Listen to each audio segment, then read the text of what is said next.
kebetulan nah racun buku ini top masalahnya. Awalnya dulu aku di masalah minat baca di Indonesia. Oke. Karena menurut data UNESCO, Indonesia tuh peringkat 2 terbawah soal minat membaca.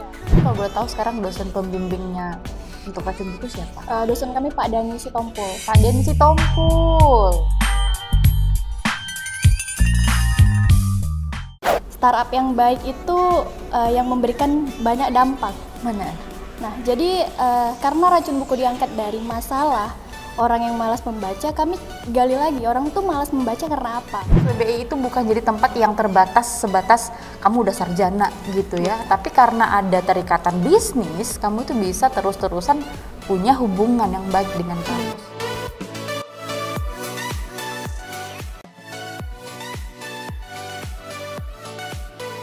Hai guys, welcome back to WBI Talk Student Venture bersama saya Nara, dan saat ini kita sudah berada di episode yang ke-8 WBI Talk Student Venture.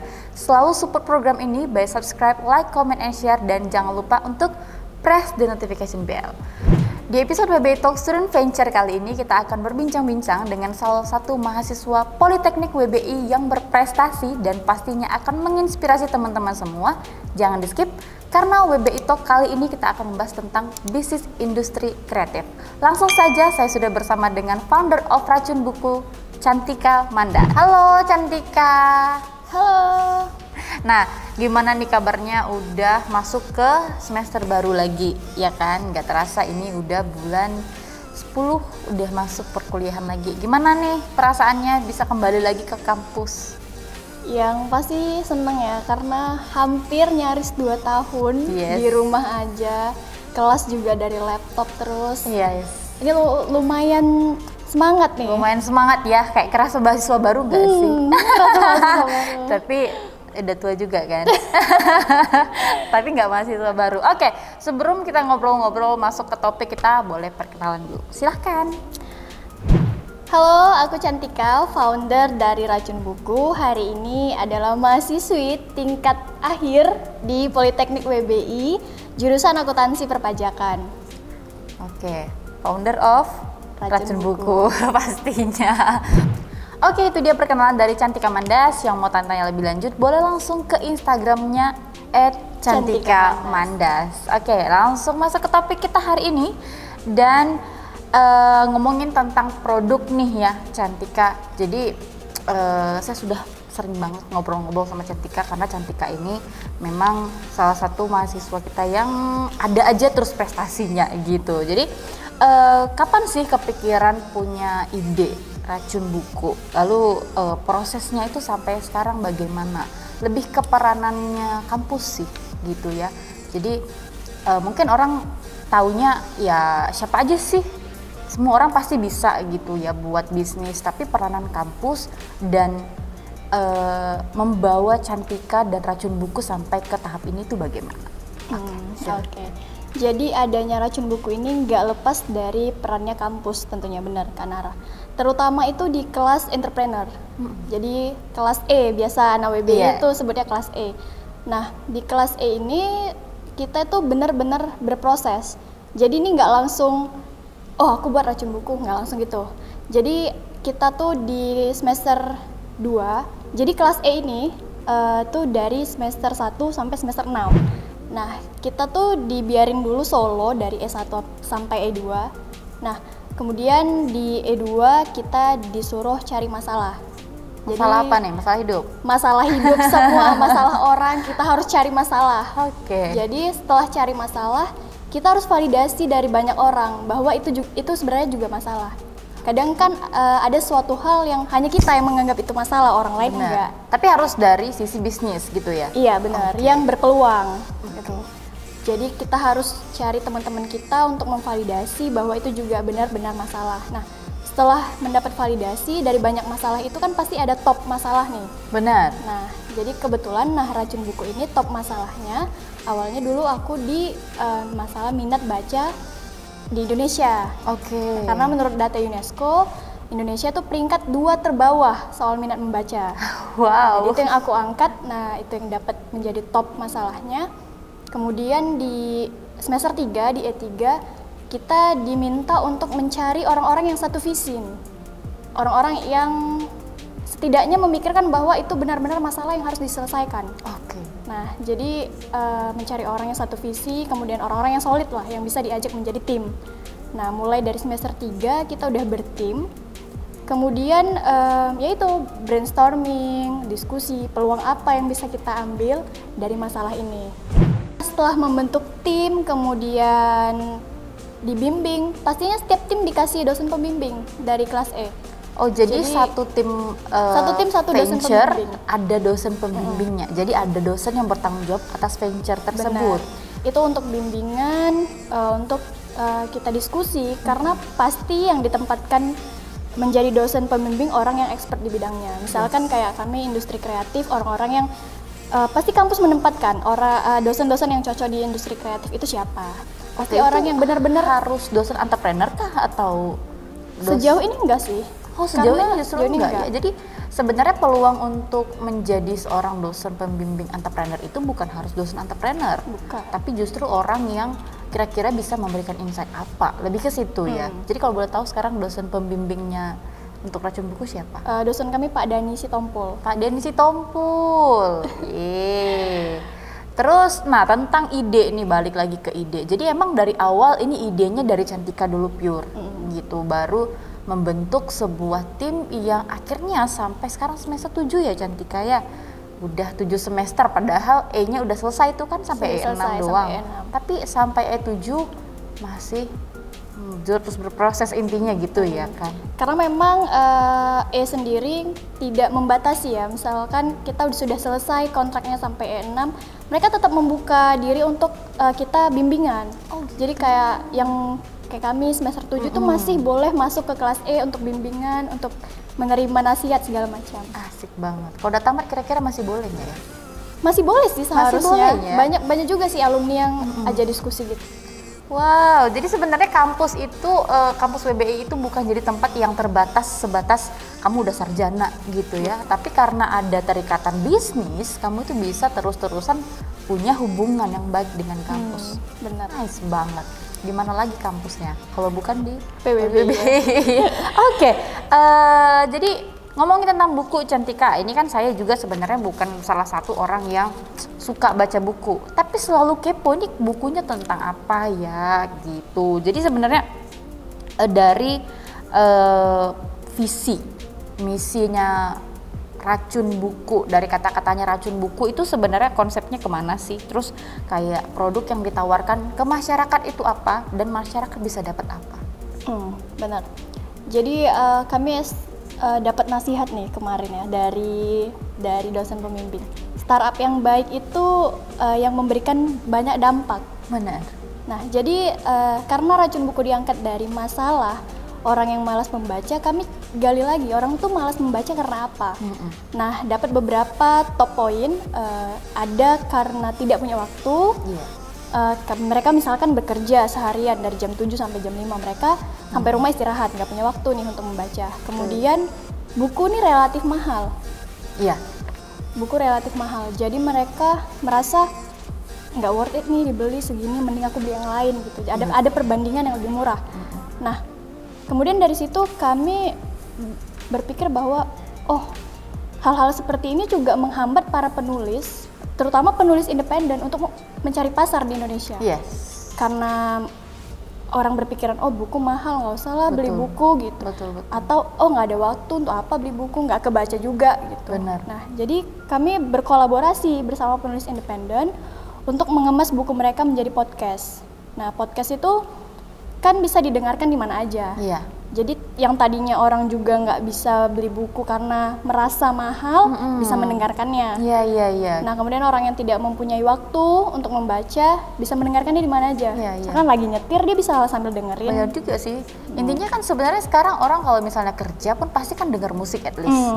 Atau dengar berita, orang masih mau. Tapi kalau misalnya dengerin cerita dari buku kayaknya langka sih, dan nggak pernah kepikiran juga sih, ya kan. Tapi boleh sih. Kalau dulu kan mungkin platform radio itu kalau misalnya apalagi untuk driver, kalau lagi di mobil atau di mana-mana itu pasti laris banget ya kan.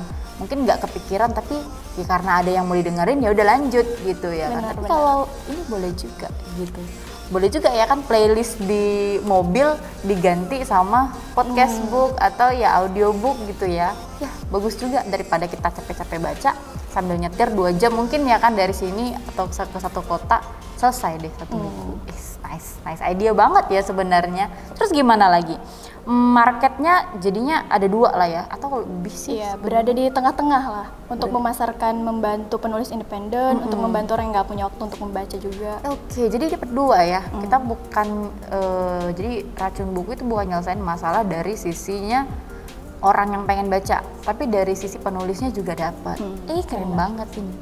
Tapi di Instagram tersedia nggak sih ya Cantika? Maksudnya Instagram kan sekarang lagi hits banget gitu. Ada film yang ini ya diceritakan walaupun kita nggak sempat nonton filmnya. Tapi kalau misalnya Racun Buku ada nggak ya seperti itu? Sejauh ini kita masih di Spotify, kita juga main di website.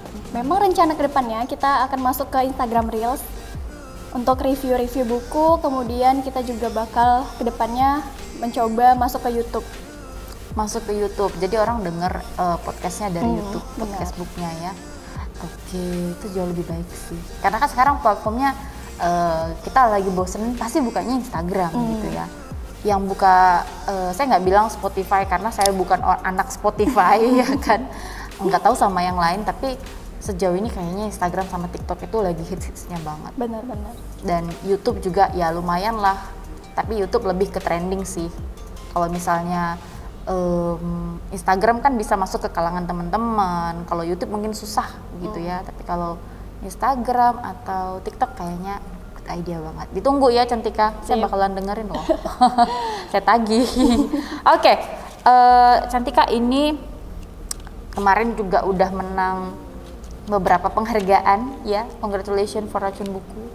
Udah di tahun 2020 ya menang bisnis competition Unimed. Kemudian 2021 masuk ke dapat pendanaan dari mahasiswa vokasi ya.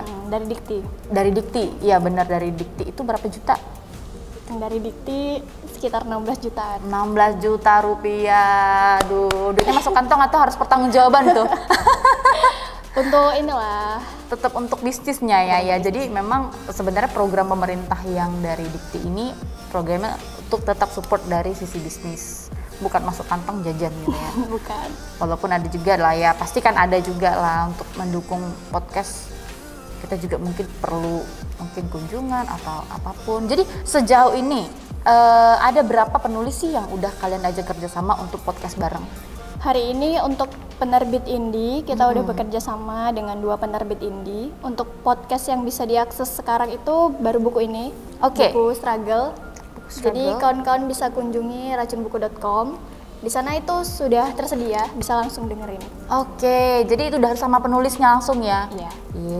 Jadi penulisnya langsung udah bergabung di podcastnya Racun Buku. Jadi nama podcastnya apa sih? Podcast Racun Buku? Iya. Podcast Racun Buku itu di website? Iya, atau di website. Oke. Berarti ini penulisnya atas nama Rafika. Rafika. Jadi hanya buku ini saja kah atau kedepannya bakalan ada lagi buku-buku dari Rafika yang akan dipodcastkan? Kebetulan Kak Rafika ini bukunya baru 1. Masih baru. Dia juga expert, dia bilang kayak Kak Cantika bukuku selanjutnya tolong ya gitu. Jadi dia karena konsisten ini baru ya soalnya kan podcast book ini belum banyak lah di Indonesia. Betul. Selain ini ada lagi atau masih ini Mbak Rafikanya aja yang baru join ke Racun Buku? Yang join udah ada, cuman yang baru terbit podcastnya baru 1 buku. Jadi memang sebenarnya udah ada calon-calon yang akan dijadiin guest untuk masuk ke podcastnya Racun Buku, tapi sejauh ini yang udah ada bukunya baru 1. Oke, semoga ya Cantika kedepannya bisa ngundang Dewi Lestari mungkin ya. Kayaknya seru tuh. Atau kalau dulu saya suka Andrea Hirata. Wah, itu juga termasuk orang yang maksudnya di zamannya saya dulu SMA kayaknya ya, buku-bukunya yang Laskar Pelangi. Ya itu keren sih, boleh lah. Saya pengen deh ketemu juga kalau mau. Oke, itu aja ke depannya. semoga ya, semoga. Tapi pernah nggak sih ngajuin ke penulis-penulis terkenal Indonesia?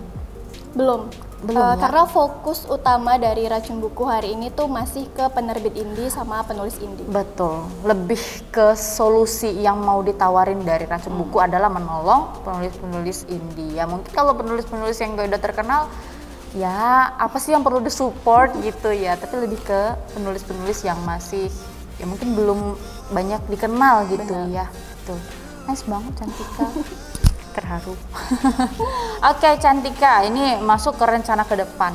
Rencana ke depannya dari Racun Buku itu apa? Goalsnya apa? Terus kira-kira ini kan kayaknya stabil-stabil aja ya, makin kesini kayaknya makin panas gitu. Jadi ada memang kayaknya bisnis-bisnis itu yang lagi di fase yang menurun, tapi kalau untuk Racun Buku, kalau saya lihat progresnya itu lagi masuk ke fase yang betul-betul naik. Jadi apa sih program atau tawaran yang spektakuler gitu ya kali ya yang bisa dinantikan sama teman-teman viewers kita? Fokus utamanya pasti untuk branding merek, karena harus punya tujuan, harus setiap orang dengar Racun Buku langsung tahu itu apa. Wah, Gitu. Jadi makanya kita mulai aktif di website, kita juga benar-benar kasih tahu ini loh Racun Buku gitu. betul. Jadi untuk orang-orang yang dengar bisa langsung, oh apalagi penulis nih, Iya. dia penulis indie. Waktu lihat Racun Buku, oh aku harus gabung nih, aku harus collab biar aku punya pasar gitu. Jadi lebih ke tujuan kedepannya itu, rencana ke depan itu lebih ke branding merek. Branding merek dulu ya. Jadi teman-teman dari penulis ataupun dari ya yang butuh lah market ini tuh bisa tahu. Benar juga. Memperbanyak mitra juga kan, karena kan penerbit indie itu banyak di Indonesia. Banyak ya. Kalau di sejauh ini kalau Mbak Rafika yang ini di Medan nggak ya? Enggak, ini Jawa semua. Oh di Jawa semua, tapi diundang ya ke sini dan bersedia hadir ya. Kita Biasa. dari Zoom terus, dari Zoom. Oh, dari Setiap Zoom. ada meeting dari Zoom. Keren. Jadi nambah relasi Racun Buku juga. Ah, boleh. Nanti sekali-sekali boleh tuh ngasih insight ke kampus juga, ya kan? Oke, thank you so much Cantika. Ini betul-betul untuk teman-teman yang mungkin di luar sana yang masih bingung mau baca buku dari mana. Ini nanti kedepannya bakalan ada review dari Racun Buku di Instagram Racun Buku apa? Racun Buku. Racun Buku double U ya? Iya, double U. Double U, silahkan di follow. Jadi teman-teman yang lain gak usah khawatir, kalau mau baca buku langsung aja dulu follow Racun Buku, U-nya double. Oke, Cantika, mungkin banyak teman-teman di luar sana yang belum kenal sama Racun Buku, ya kan? Kemudian belum tahu juga visi misinya lebih dalam, ya kan? Jadi kalau misalnya teman-teman mau gabung di Racun Buku, caranya gimana? Silahkan perkenalan diri dulu, ya kan? Silahkan kakak kasih 1 menit untuk promo Racun Buku. Oke, untuk tahu Racun Buku lebih banyak, kita sudah menyediakan website racunbuku.com. Di sana sudah tersedia company profile, kemudian bagaimana untuk join, kita sudah sediakan semuanya. Kalian hanya dengan 1 klik. Oke, itu aja. Dengan 1 klik ya, yang pasti follow dulu websitenya, ikutin terus. Nah, thank you so much ya Cantika udah nemenin kita di episode ke-8 WB Talk Student Venture kali ini. Semoga Racun Buku juga semakin hits ya. Saya termasuk orang yang selalu follow progresnya Racun Buku. Ada podcast, kemarin belum ada podcast, sekarang udah ada. Kemarin katanya mau jual buku online, juga progresnya saya ikutin banget. Jadi yang di Instagram saya nantikan. Jadi itu dia ya teman-teman. Kalau misalnya teman-teman ada yang berpikir kayak bisnisnya di WBI itu gimana, tadi udah dijelasin sama Cantika. Jadi progresnya itu dari 0, bahkan ada E0 ya. Ketika masa orientasi itu udah diperkenalkan tentang entrepreneur sampai ke 6 semester, bahkan 7 semester, dan alumni juga nggak tertutup kemungkinan untuk selalu bisa minta ide ke dosen pembimbing sebelumnya. Ini keren banget. Jadi teman-teman yang di rumah boleh langsung follow Instagramnya Racun Buku dan Cantika Mandas, dan jangan lupa untuk follow websitenya juga. Klik one click ya, one click. Oke, baiklah teman-teman, episode kali ini sudah selesai. Terima kasih sudah menonton sampai di akhir, dan jangan lupa untuk selalu subscribe, like, comment, and share, dan jangan lupa untuk selalu follow Instagram Politeknik PBI. Terima kasih banyak Cantika. Sama-sama Kanara. Semoga diketemu lain kesempatan dan lain prestasi lagi dinantikan Amin. untuk tahun ini, tahun depan. Terima kasih banyak. Kami berdua undur diri dan bye-bye.